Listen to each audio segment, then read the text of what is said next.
जिस संसार के राग को छोड़ करके तुम भगवान के मार्ग में आगे बढ़ना चाहते हो, चाहे गृहस्थ हो चाहे विरक्त हो, बहुत संभल करके सत्संग करो, बहुत संभल करके संग करो। यह ध्यान रखना है कि एक धागा भी यहां से नहीं जाएगा तुम्हारे साथ, कुछ भी साथ नहीं जाएगा। तुकाराम जी कह रहे हैं धन परिवार नाना प्रकार की भोग सामग्री मान प्रतिष्ठा, इससे जब मन हटता है तब वो सच्चा आनंद प्राप्त होता है। ये 2-4 माला जपे बोले अभी आनंद नहीं प्राप्त हो रहा। धन की आकांक्षा, कामिनी की आकांक्षा, मान की आकांक्षा, इनका जब नाश हो जाता है भजन बल से, तब भगवदानंद की स्फूर्ति होती है। पर प्रभु मैं किसी के पास नहीं जाता, निंदक मारने वाले वाचाल कुतर्की संशयी ये सब मेरे पास आते हैं और मुझे परेशान करते, मुझे कष्ट देते हैं, इसलिए मैं क्या करूं प्रभु, आपका भजन करूं या इनसे झगड़ा करूं। ये पाखंडी लोग मेरे पीछे पड़ गए विट्ठल, मैं उनसे क्या कहूं, मैं नहीं जानता ये छल कपट ये लड़ाई झगड़ा, मैं तुम्हारे पांव पड़ता हूं उनके भी पांव पड़ता हूं, मुझे भजन करने दो, इनसे दूर रखो। मैं हाथ उठा के कहता हूं जो स्वार्थ के मार्ग में चलने वाले हैं या परमार्थ के मार्ग में चलने वाले हैं, या आप जितने भी मुझे अपना मानते हैं संगी साथी, मैं सबसे हाथ उठा के पुकार करके घोषणा करता हूं कि त्रिभुवन में केवल एक परम कल्याण करने वाला भगवान का नाम है, मेरी बात मान लो।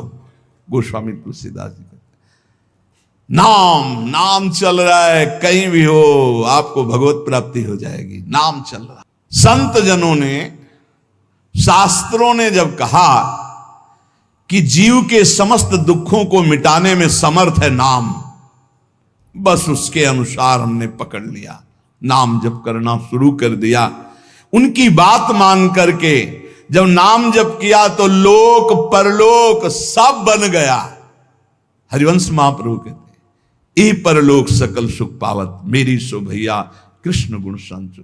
इस लोक और परलोक में समस्त सुख आपका वर्ण कर लेंगे, मेरी बात मान लो, मेरी कसम है तुम्हें, तुम नाम जप शुरू कर दो। अगर दुख से निपटना चाहते हो, तभी लोग कहते हैं बाबा का हर प्रश्न का उत्तर नाम होता है, इसलिए नाम है कि एकमात्र समर्थ नाम है जो सारे पापों को मिटा दे, पापों से ही दुख मिलता है।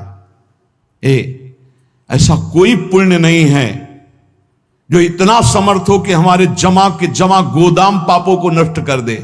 वो नाम नाम संकीर्तनम यस्य सर्व पाप नाश, समस्त पापों का नाश नाम से।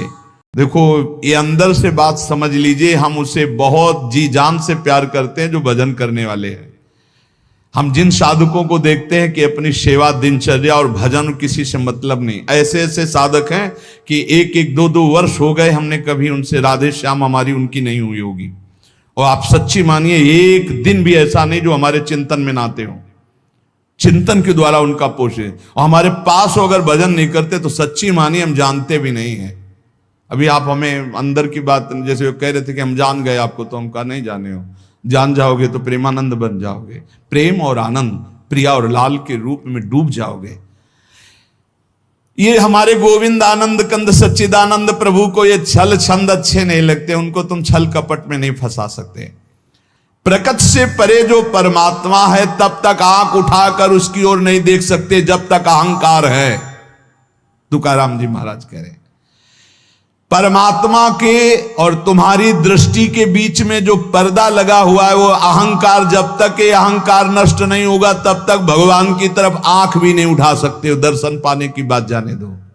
अगर हमारा जीवन सावधानी पूर्वक गुरु कृपा से चलता रहा तो इसी जीवन में अहंकार नष्ट हो जाएगा और भगवान का साक्षात्कार हो जाएगा, जो जन्म जन्म की बिगड़ी बन जाएगी। समस्त साधकों से गृहस्थ विरक्त सबसे प्रार्थना है, रोज के सत्संग का सार विषय है कि आप अभी तो सत्संग सुन रहे हैं लेकिन इसके बाद आपका चिंतन क्या है। आप जब यहां से चलते हैं तब आपका चिंतन क्या है, आप जब घर की दिनचर्या में होते हैं तब आपका चिंतन क्या है। ये कोई संसारी ड्यूटी नहीं कि आप कथा सुने, आप बाणी पाठ के, इसके बाद आप फ्री हो गए, आपका काम हो गया, आप हर समय मनोरंजन सांसारिक नहीं भाई, हमें हर समय सावधान। यहां तो सावधानी है ही क्योंकि समूह में हो, एकांत में विशेष सावधान रहकर नाम जप करो। देखो नाम जप चल रहा है ना, कोई भी विषय आपको नहीं बांध पाएगा।